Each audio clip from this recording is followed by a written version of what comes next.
देखिए कल आपको दर्पण की फोकस दूरी का फार्मूला बताया गया था 1/f=1/v + 1/v। ठीक, और आपने याद भी किया होगा, तैयार भी किया होगा। मैंने 2 क्वेश्चन उस पर आधारित बताए थे। ठीक, उस टाइप के अगर अन्य क्वेश्चन हो तो वो भी आप कर सकते हैं। ठीक, आज के टॉपिक में चर्चा करते हैं लीनियर मैग्निफिकेशन। भाई रेखीय आवर्धन, ठीक, इसका मतलब क्या है?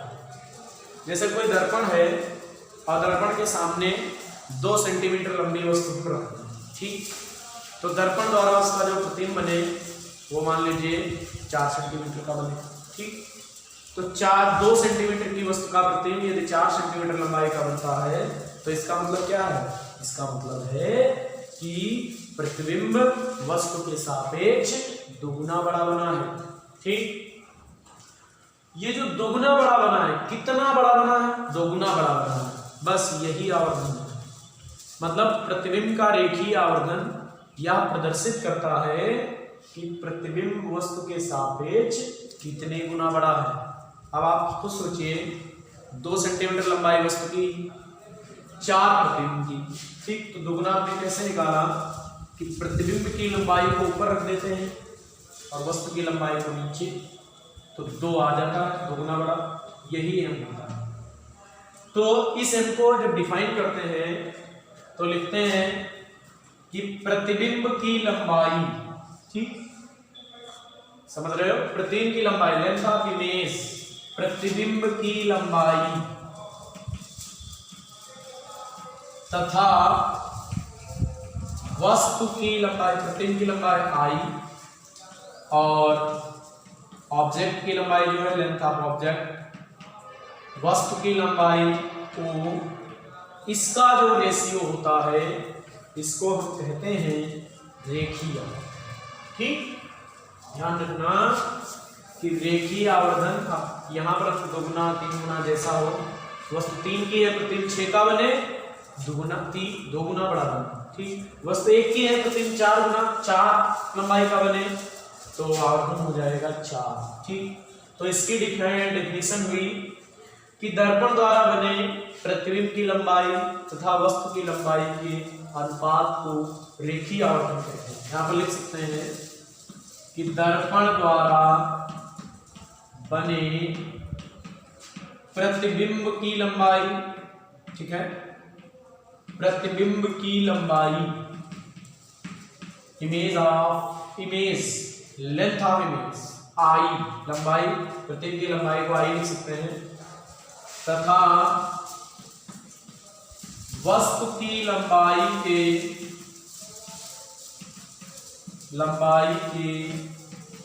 अनुपात रेखीय आवर्धन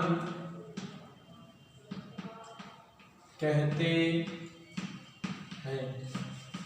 ठीक, इसे एम से व्यक्त करते हैं, इसे एम से व्यक्त करते हैं।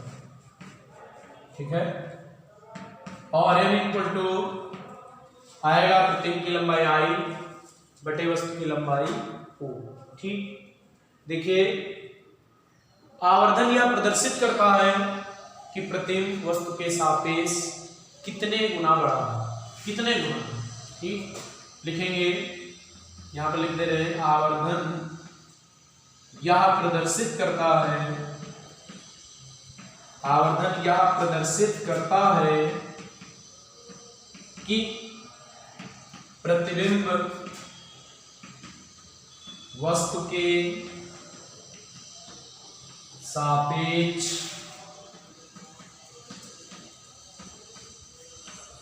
कितने गुना, देखो बड़ा छोटा भी कह सकते हैं, कितने गुना है। जैसे कहेगा, कभी कभी ऐसा भी हो सकता है कि प्रतिबिंब वस्तु की लंबाई का आधा बने तो आवर्धन आधा हो जाएगा 1/2। ठीक, वस्तु की लंबाई का 2 गुना बने तो आवर्धन 1/2। कितने गुना पे आएगा, जितने गुना पे आधा कहे, चौथाई कहे तो 1/4 हो जाएगा। तो इस प्रकार हम आवर्धन जान सकते हैं। ठीक, अब थोड़ी और बातें याद करो कि जो प्रतिबिंब वास्तविक होते हैं वो उल्टे होते हैं। ठीक, तो आपने पढ़ा था वास्तविक प्रतिबिंब हमेशा मुख्य अक्ष पर नीचे की ओर बनते हैं, मुख्य अक्ष के लंबवत, और वस्तु हमेशा ऊपर की ओर रखी जाती है।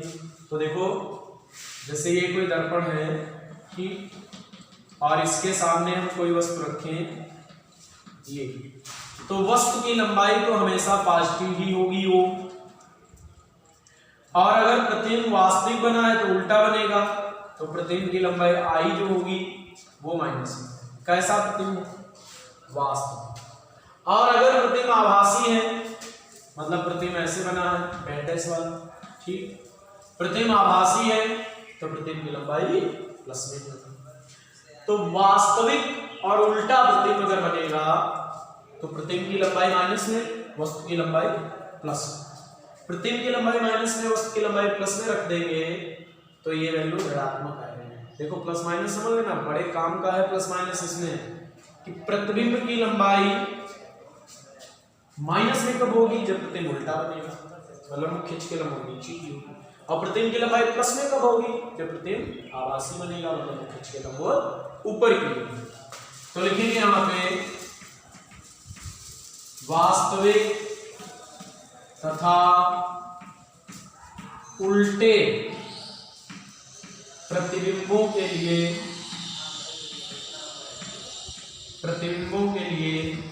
m is negative. जैसे नहीं कहे कि दुगना बड़ा वास्तविक प्रतिबिंब बनता है, कैसा? दुगना बड़ा वास्तविक प्रतिबिंब बने तो वास्तविक तो उल्टा ही होगा, दुगना बड़ा बने तो m इक्वल टू -2 आएगा। ठीक, और आभासी तथा सीधे प्रतिबिंबों के लिए, ध्यान देना, आभासी तथा सीधे प्रतिबिंबों के लिए m इक्वल टू पॉजिटिव। क्यों? क्योंकि आभासी प्रतिबिंब की लंबाई मुख्य अक्ष के लंबवत ऊपर की ओर होगी, और वस्तु की लंबाई भी ऊपर की ओर होगी तो पॉजिटिव आएगा। जैसे 3 गुना बड़ा आभासी बनता है तो m equal to positive, m positive आएगा। ठीक, याद रखना है। और देखो क्वेश्चनों में अगर कहें कि वस्तु की लंबाई 5 सेंटीमीटर है तो कोई दिक्कत नहीं, आप +5 रखें। प्रतिबिंब की लंबाई है, अगर वास्तविक है तो माइनस में रखना है, और आभासी है तो प्लस में रखना। इसी के आगे और थोड़ा इसको बढ़ाते हैं कि यदि दर्पण के ध्रुव से वस्तु की दूरी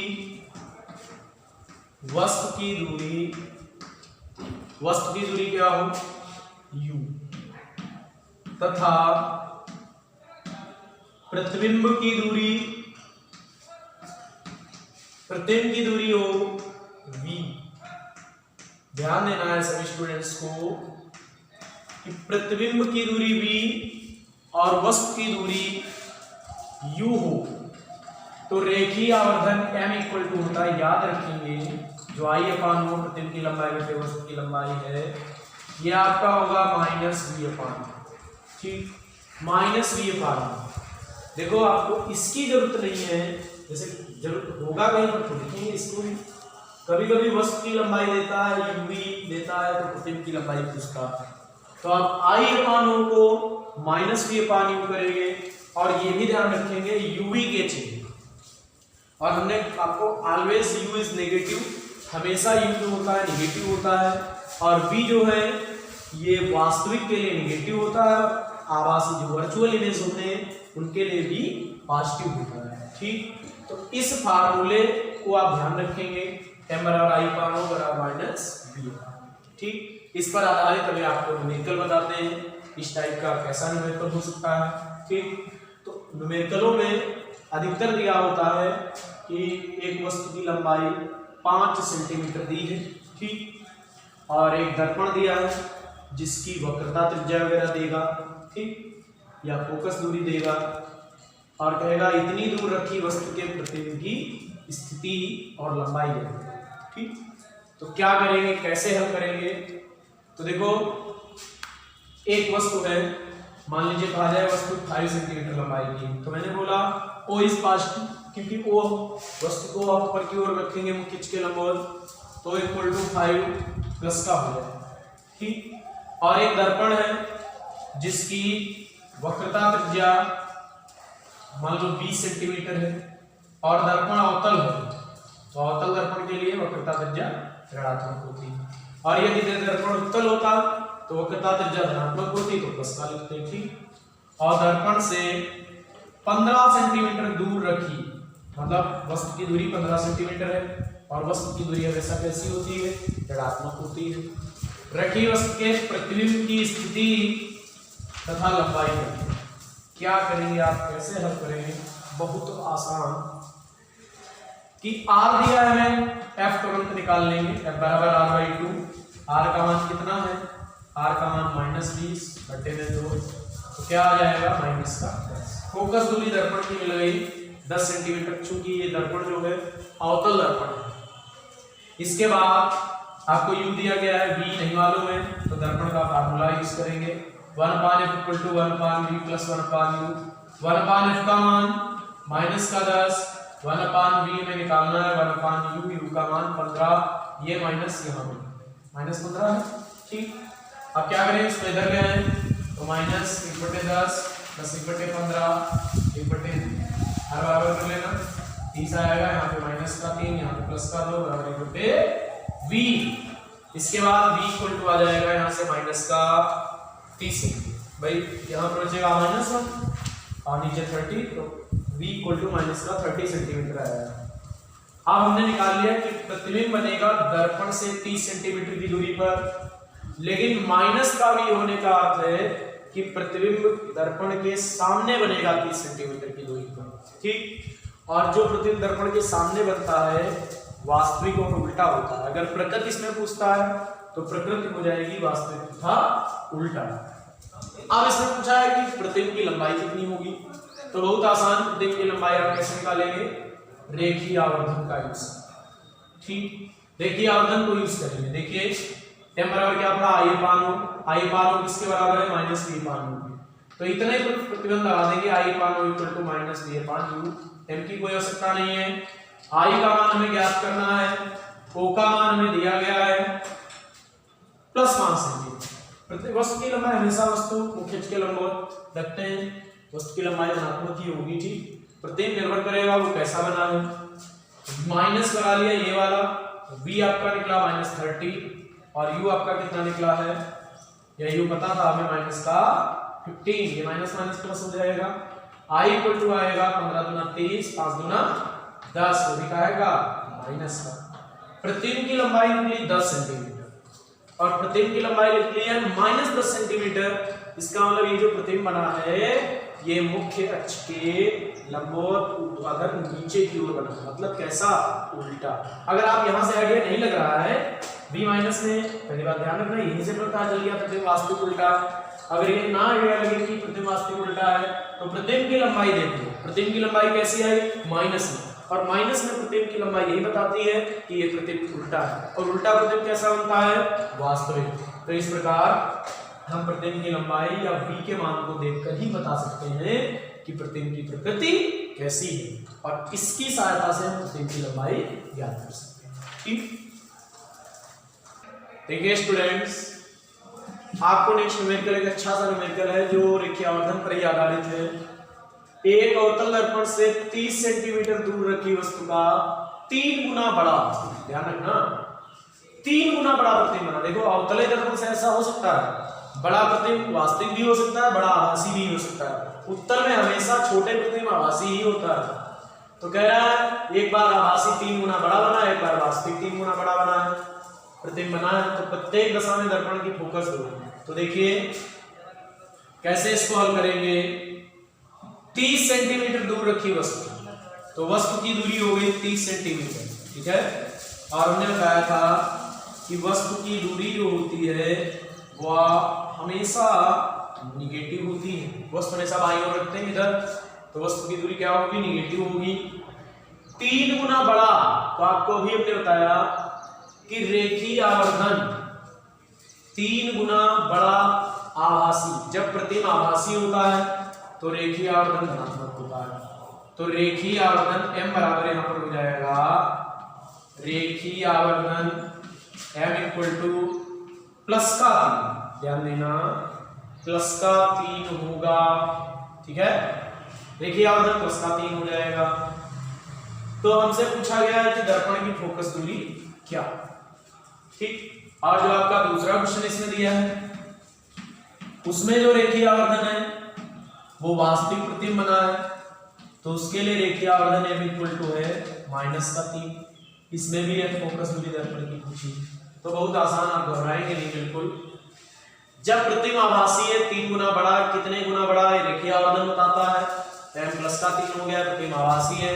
आपने m का सूत्र पढ़ा है minus B upon U, m का मान प्लस का 3 रख देंगे, माइनस बी, यू का मान माइनस का 30 रख देंगे, तो v equal to minus minus plus 90 centimetre आ जाएगा। अब हमें निकालना है दर्पण की फोकस दूरी, तो आप फार्मूला जानते हैं दर्पण के सूत्र से। दर्पण का सूत्र क्या है, 1/f equal to 1/v plus 1/u, ठीक। क्या रख करेंगे, 1/f equal to 1/v, v कितना है 90, u कितना है 30, ठीक, माइनस 30 आ जाएगा। यहां से हल करेंगे इसको, 1/f इक्वल टू एलसीएम 90 हो जाएगा, ये 1 माइनस 3 आ जाएगा, तो 1/f इक्वल टू माइनस 2/90, या f इक्वल टू माइनस 90/2, या f इक्वल टू आ जाएगा माइनस 45 सेंटीमीटर, ठीक। जब प्रतिबिंब दर्पण के सामने, मतलब दर्पण से 3 गुना आभासी बड़ा बनेगा, ठीक, 3 गुना बड़ा होगा, आभासी होगा, तो दर्पण की फोकस दूरी 45 सेंटीमीटर होगी। इसके बाद आते हैं कि जब प्रतिबिंब 3 गुना बड़ा वास्तविक बनता है, तो वास्तविक प्रतिबिंबों का आवर्धन जो है ऋणात्मक होता है। तो m इक्वल टू क्या आप जानते हैं, फिर से माइनस बी अपान यू, ठीक, m का मान माइनस का 3, माइनस बी अपान यू का मान माइनस का 30, ये माइनस माइनस प्लस हो गया, तो v बराबर आ गया माइनस का 90 सेंटीमीटर, ये प्लस हो जाएगा क्या माइनस हो जाएगा, ठीक। जब प्रतिबिंब वास्तविक बना है 3 गुना बड़ा, तो v इक्वल टू हो जाएगा माइनस का 90 सेंटीमीटर। इसके बाद फिर वही तरीका है कि आप क्या करेंगे, दर्पण का सूत्र लगाएंगे। दर्पण का सूत्र 1/f equal to 1/v plus 1/u लिखेंगे दर्पण के सूत्र से। दर्पण का सूत्र क्या है, ये -1 ऊपर रहेगा, ये माइनस यहाँ आएगा, तो यह माइनस का 3 हो जाएगा, 1/f इक्वल टू -4/90 हो जाएगा। यहाँ से f का मान कैलकुलेट करेंगे तो -90/2, f इक्वल टू आ जाएगा -22.5 सेंटीमीटर, ठीक। तो जब दर्पण से 3 गुना बड़ा आभासी प्रतिबिंब बनेगा तो उस दर्पण की फोकस दूरी होगी 45। देखो ऋण चिन्ह ये दर्शाता है कि ये दर्पण अवतल है, क्योंकि अवतल की फोकस दूरी ऋणात्मक होती है, उत्तल की धनात्मक होती है। और जब उसी दर्पण से प्रतिबिंब वास्तविक 3 गुना बड़ा बनेगा तो उस दर्पण की उस स्थिति में फोकस दूरी होगी -22.5 सेंटीमीटर। ये 2 स्थितियां हैं किसी दर्पण में, जब ऐसा प्रतिबिंब बनेगा तो ऐसी फोकस दूरी होगी, ऐसा प्रतिबिंब बनेगा तो ऐसी फोकस दूरी। इसके बाद आप